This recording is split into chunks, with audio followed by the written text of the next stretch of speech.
ایک صحابی تھے، ان کا نام تھا جریر بن عبداللہ البجلی رحمۃ اللہ علیہ۔ وہ جہاں بیٹھتے، جس مجلس میں بیٹھتے، نصیحت کی بات کرتے اور سب کو کہتے کہ بھئی میں نے نبی علیہ السلام سے بیعت کی تھی کہ میں سب کی خیر خواہی کروں گا۔ ان کا اپنا واقعہ ذرا سنیے، آپ کو لگے گا شاید کوئی دیوانہ آدمی ہے، مگر دیوانوں کی بات ذرا سنیے۔ گھوڑا خریدنا تھا، ایک آدمی کے پاس تشریف لے گئے، پوچھا بھئی گھوڑا دینا چاہتے ہو؟ اس نے کہا جی۔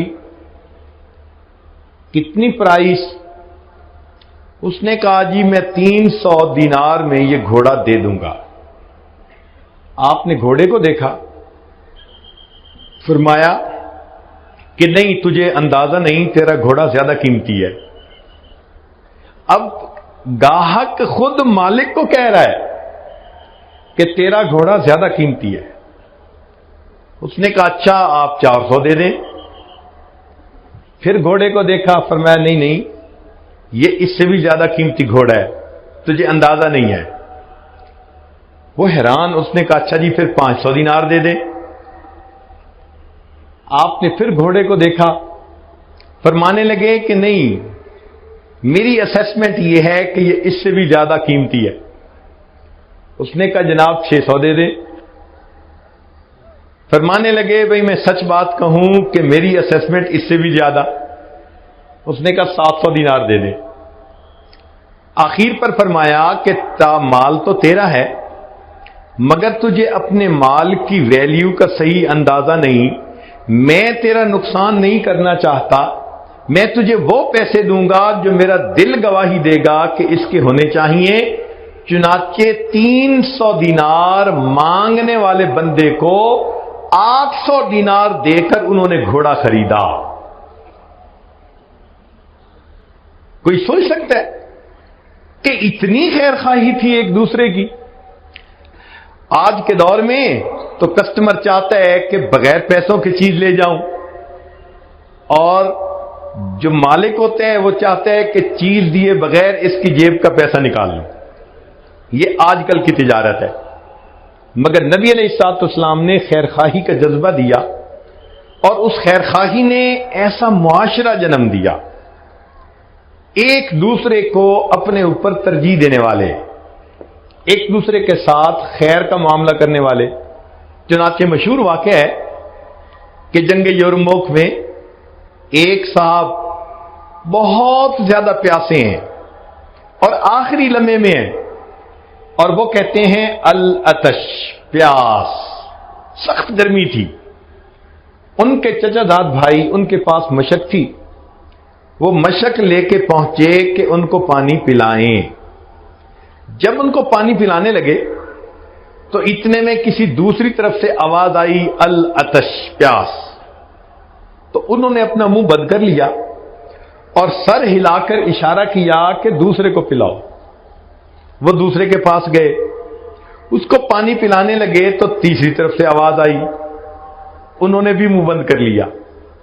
وہ تیسرے کے پاس گئے تو ان کے جاتے جاتے تیسرے فوت ہو چکے تھے، لوٹ کے دوسرے کے پاس آئے تو وہ بھی فوت ہو چکے تھے، جب پہلے کے پاس آئے تو وہ بھی فوت ہو چکے تھے۔ سوچئے اللہ کے حبیب صلی اللہ علیہ وسلم نے کیا خیر خواہی دی تھی کہ عین آخری وقت کی جو پیاس ہوتی ہے اس میں بھی وہ اپنے اوپر اپنے بھائی کو ترجیح دیا کرتے تھے۔ فرشتوں کو دکھانا تھا بشر ایسے بھی ہوتے ہیں۔ اللہ رب العزت نے اپنے حبیب صلی اللہ علیہ وسلم کو ایسی تعلیمات دے کر بھیجا، اور نبی علیہ السلام نے ایسی جماعت کھڑی کر دی کہ اصل مقصود یہ تھا کہ انسانیت کی عظمت واضح کرنی تھی۔ اللہ تعالیٰ فرشتوں کو دکھانا چاہتے تھے کہ دیکھو انسان ہو کر بھی ایسا ہوا جاتا ہے۔ فرشتوں کو دکھانا تھا بشر ایسے بھی ہوتے۔ چنانچہ ابو السندوری رحمۃ اللہ علیہ کا مشہور واقعہ ہے کہ ایک مرتبہ حاکم وقت 4-5 علماء تھے، ان سے ناراض ہو گیا اور اس نے فیصلہ کیا کہ ان 4-5 کو بلا لو اور ان کو میں بس قتل کروا دیتا ہوں۔ چنانچہ ان کو گرفتار کر لیا گیا اور ان کو بادشاہ کے سامنے پیش کیا گیا۔ جب ان کو قتل کیا جانے لگا تو بادشاہ نے دیکھا کہ ابو الحسن نوری سب سے آگے ہیں، باقی لوگ پیچھے کھڑے ہیں۔ اس کو اندر سے ابو الحسن نوری سے کچھ نہ کچھ عقیدت تھی، اور یہ چاہتا تھا کہ میں کسی اور کو قتل کروں اور پھر بہانہ بنا کر ڈرا دھمکا کر باقیوں کو میں کہوں گا کہ چلو میں نے معاف کر دیا۔ اب اس نے سوچا کہ بھئی سب سے پہلے ابو الحسن نوری ہیں، تو میں کیسے ترتیب کو بدلوں؟ تو وہ کہنے لگا کہ یہ جو جگہ ہے نا یہ اچھی نہیں ہے، ذرا ان کو اس جگہ لے کے آؤ۔ مقصد یہ تھا کہ جب جگہ بدلے گی تو ترتیب بدل جائے گی۔ دوسری جگہ کھڑا کیا تو ابو الحسن نوری سب سے آگے۔ اس نے کہا نہیں یہ جگہ بھی اچھی نہیں، ایک تیسری جگہ بتائی۔ چنانچہ تیسری جگہ پر سب آ کر کھڑے ہوئے تو ابو الحسن نوری سب سے پہلے۔ اس نے بلایا، پوچھنے لگا ابو الحسن میں چاہتا تھا کسی اور کو قتل کرتا اور تمہیں میں معاف کر دیتا، مگر یہ کیا مسئلہ؟ پہلی جگہ بھی آپ آگے، دوسری جگہ بھی اور تیسری جگہ بھی، یہ اتفاقاً ہو گیا ہے یا ارادتاً آپ نے آگے کھڑا ہونے کی پوزیشن لی؟ تو ابو الحسن نوری رحمۃ اللہ علیہ نے فرمایا میں ارادتاً آگے کھڑا ہوا۔ اس نے پوچھا کیوں؟ کیا خوبصورت جواب دیا۔ فرمانے لگے کہ میں اس لیے ارادتاً آگے کھڑا ہوا کہ جتنی دیر جلاد مجھے قتل کرنے میں لگائے گا میرے باقی بھائیوں کو اتنے سانس اور لینے کا موقع مل جائے گا۔ کیا خوبصورت سوچ تھی ان کی، اپنے پہ دوسروں کو ترجیح دینا، دوسروں کی خیرخواہی کرنا، دوسروں کو اتنی ہمدردی ہوتی تھی۔ اللہ اکبر کبیرہ۔ چنانچہ امام اعظم ابو حنیفہ رحمۃ اللہ علیہ وقت کے اتنے بڑے فقیہ بھی تھے کہ امام اعظم کہلوائے، مگر ساتھ ہی ساتھ ان کی تجارت بھی تھی، کپڑے کی دکان بھی تھی۔ ایک مرتبہ ایک عورت ان کو کپڑا بیچنے کے لیے آئی، پوچھا بھئی کتنی پرائس؟ اس نے کہا اتنی۔ تو میں نہیں، جاؤ اپنے محرم مرد کو لے کے آؤ۔ وہ محرم مرد کو لے کے آئی، پوچھا کہ بھئی پرائس بتاؤ۔ اس نے وہی، چونکہ میاں بیوی نے مشورہ کیا تھا کہ ہم ضرورت مند ہیں، ہم اس کپڑے کو اتنے میں بیچ دیتے ہیں، اس نے بھی وہی پرائس بتائی۔ تو امام صاحب نے اس کے خاوند کو کہا کہ تمہیں اس کپڑے کی ویلیو کا اندازہ نہیں، یہ کپڑا زیادہ قیمتی ہے، تم ضرورت کی وجہ سے سستا بیچنا چاہتے ہو۔ اس نے کہا جی کہ پرائس زیادہ کر دیں۔ کتنی کریں؟ اس نے کہا جی پہلے ہم نے 100 درہم کہے تھے، اب 150 درہم کر دیں۔ فرمایا نہیں، یہ اس سے بھی زیادہ قیمتی ہے۔ اس نے کہا جی 200 درہم کر دیں۔ فرمایا نہیں، اس سے بھی زیادہ قیمتی ہے۔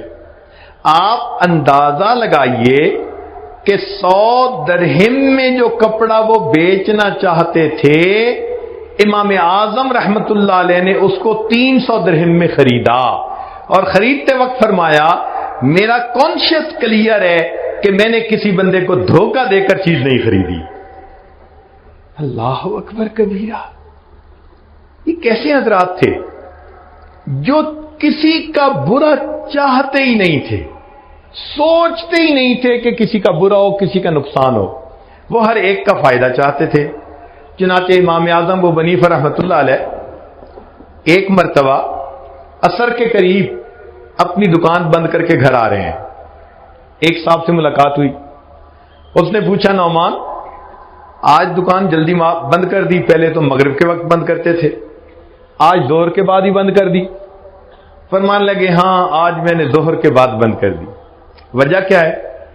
فرمانے لگے کہ آج آسمان پر بادل ہیں اور روشنی کم ہے، وہ بجلی کا زمانہ تو تھا نہیں، تو فرمانے لگے کہ روشنی کم تھی، اور جب روشنی کم ہوتی ہے، ویزیبلٹی کم ہوتی ہے، اس وقت جو کپڑے کا گاہک ہوتا ہے اس کو کپڑے کی کوالٹی کا صحیح پتہ نہیں چلتا، میں نے دکان بند کر دی، میری دکان کا کوئی گاہک کم قیمت کپڑے کو بیش قیمت سمجھ کر مجھ سے نہ خریدے، اس کو کہیں نقصان نہ ہو جائے۔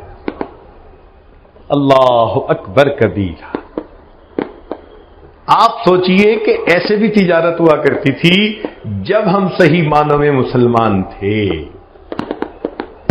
یہ وہ ہستیاں تھیں کہ جو صحیح معنوں میں مسلمان تھے۔ عبداللہ ابن مبارک رحمۃ اللہ علیہ ایک بڑے محدث ہیں، ان کا ایک پڑوسی تھا، اور وہ پڑوسی مکان بیچنا چاہتا تھا۔ تو خریدار نے آ کے پوچھا مکان کی کتنی قیمت؟ اس نے کہا جناب 2000 دینار۔ اس نے کہا بھائی اس مکان کی قیمت تو 1000 دینار بہت ہے، اس نیبرہڈ میں تو 1000 دینار قیمت بہت ہے۔ تو اس نے آگے سے کہا ہاں مکان کی قیمت ہے 1000 دینار، اور دوسرا 1000 دینار عبداللہ ابن مبارک کے پڑوس کی قیمت ہے۔ جب ہم صحیح معنوں میں مسلمان تھے ہمارے ہمسائے کے گھروں کی قیمتیں بڑھ جایا کرتی تھی، لوگ ہمارے ساتھ مل کر رہنا اتنا پسند کرتے تھے، وہ سمجھتے تھے کہ یہ خیر خواہ انسان ہے، یہ نیک نیت انسان ہے، اس سے بہتر مجھے نیبر دنیا میں کوئی نہیں مل سکتا۔ سوچئے جب ہم صحیح معنوں میں مسلمان تھے ہمارے اخلاق اس وقت کتنے اچھے ہوا کرتے تھے۔ چنانچہ بغداد جب پوری دنیا کا مرکز تھا، اس وقت کفار نے سوچا کہ مسلمانوں کے معاشرے کا اندازہ تو لگایا جائے کہ کیا وجہ ہے کہ یہ جہاں جاتے ہیں کامیابی ان کے قدم چومتی ہے، ان کے ماحول میں آپس میں میل جول لین دین یہ کیسا ہے۔ چنانچہ انہوں نے ایک آدمی کو بھیجا کہ جائیں اور ان کے ماحول معاشرت کو ذرا اسٹڈی کر کے آئیں۔ وہ آیا، بغداد پہنچا تو تھکا ہوا تھا، اس نے سوچا کہ کیوں نہ میں کھانا کھا لوں، لہذا وہ ایک ریسٹورنٹ پہ آ گیا اور وہاں بیٹھ کے اس نے کھانا کھانا شروع کیا۔ مگر اس نے فیل کیا کہ کھانے کے دوران ایک اور بندہ تھا جو قریب کھانا کھا رہا تھا اور وہ کبھی کبھی اس کی طرف دیکھ رہا تھا، تو اس کو فیل ہوا کہ یہ بندہ مجھے واچ کر رہا ہے۔ اس نے دل میں سوچا میں پردیسی ہوں، نووارد ہوں، یہ ذرا میری شکل کو دیکھ کے پہچان رہا ہوگا کہ یہ باہر سے آیا ہے۔ خیر اس نے کھانا کھا لیا۔ جب کھانا کھا لیا تو اس کے بعد یہ کاؤنٹر پر آیا اور اس سے کہا کہ جی میں نے کھانا کھا لیا، مجھے بل بتائیں۔ اس نے کہا جناب آپ کا بل تو پے ہو چکا۔ میرا بل کیسے پے ہو چکا؟ اس نے کہا جب آپ کھانا کھا رہے تھے تو جو بندہ آپ کے سامنے قریب بیٹھا ہوا تھا وہ اپنا بل پے کرنے کے لیے آیا اور کہنے لگا کہ فلاں بندہ مجھے چہرے مورے سے پردیسی نظر آتا ہے، آج وہ میرا مہمان ہے، میں اس کے پیسے ادا کر دیتا ہوں، بتانے کی ضرورت اس لیے نہیں کہ اجر مجھے اپنے اللہ سے چاہیے۔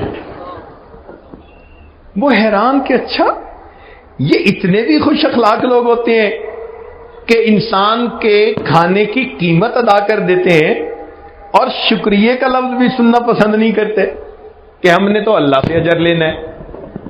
آگے گیا، اس کو کوئی چیز خریدنی تھی، اس نے سوچا میں بازار سے وہ چیز خرید لیتا ہوں۔ چنانچہ وہ ایک دکان پر پہنچا اور دکاندار سے کہا بھئی آپ کے پاس فلاں چیز ہے؟ اس نے کہا ہے۔ جی آپ وہ چیز کتنے میں دیں گے؟ اس نے کہا میں 10 ریال میں دوں گا۔ بھئی مجھے دے دیجئے۔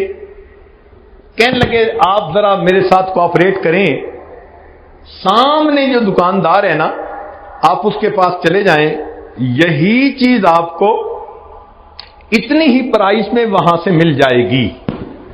وہ سامنے چلا گیا، وہاں اس نے جا کے وہ چیز مانگی، اس نے 10 درہم بتائے تو 10 درہم میں اس نے وہ چیز لے لی۔ لیکن اس کے ذہن میں خیال آیا یار پہلے دکاندار نے خود کچھ نہیں لیا اور مجھے دوسرے کی طرف ڈائریکٹ کر دیا، یہ کیا مسئلہ ہے؟ وہ لوٹ کے پہلے دکاندار کے پاس آیا اور اس دکاندار سے کہتا ہے کہ جناب آپ کے پاس چیز تھی نہیں یا آپ نے مجھے بیچی نہیں؟ اس نے کہا بھئی چیز تھی مگر میں چاہتا تھا کہ آپ سامنے والے دکاندار سے لیں۔ اس نے کہا کیوں؟ دکاندار تو اپنے گاہک کو دوسرے کے پاس بھی بھیجتے۔ تو وہ دکاندار کہنے لگا اصل وجہ یہ ہے کہ آج میرے پاس اتنے گاہک آئے کہ میرے بچوں کا گزارا بڑا اچھا ہو جائے گا، میں دیکھ رہا تھا میرے اس دکاندار بھائی کے پاس آج کوئی کسٹمر نہیں آیا، میں نے سوچا آپ اس سے خرید لیں گے، اس کو کچھ منافع ہوگا تو اس کے بچوں کے لیے بھی آج کچھ انتظام ہو جائے گا۔ ایک وقت تھا اتنی خیر خواہی دل میں بھری ہوتی تھی کہ دو دکاندار ہمسائے میں ہوتے تھے، وہ ایک دوسرے کے اتنے خیر خواہ ہوتے تھے۔ یہ وہ ہستیاں تھیں کہ جنہوں نے دین کو سمجھا اور دین کو اپنایا۔ اللہ تعالیٰ چاہتے ہیں کہ میرے ایسے با اخلاق بندے دنیا میں ہوں تاکہ پتہ چلے کہ صحیح معنوں میں مومن مسلمان کون ہوتا ہے۔ فرشتوں کو دکھانا تھا بشر ایسے بھی ہوتے ہیں۔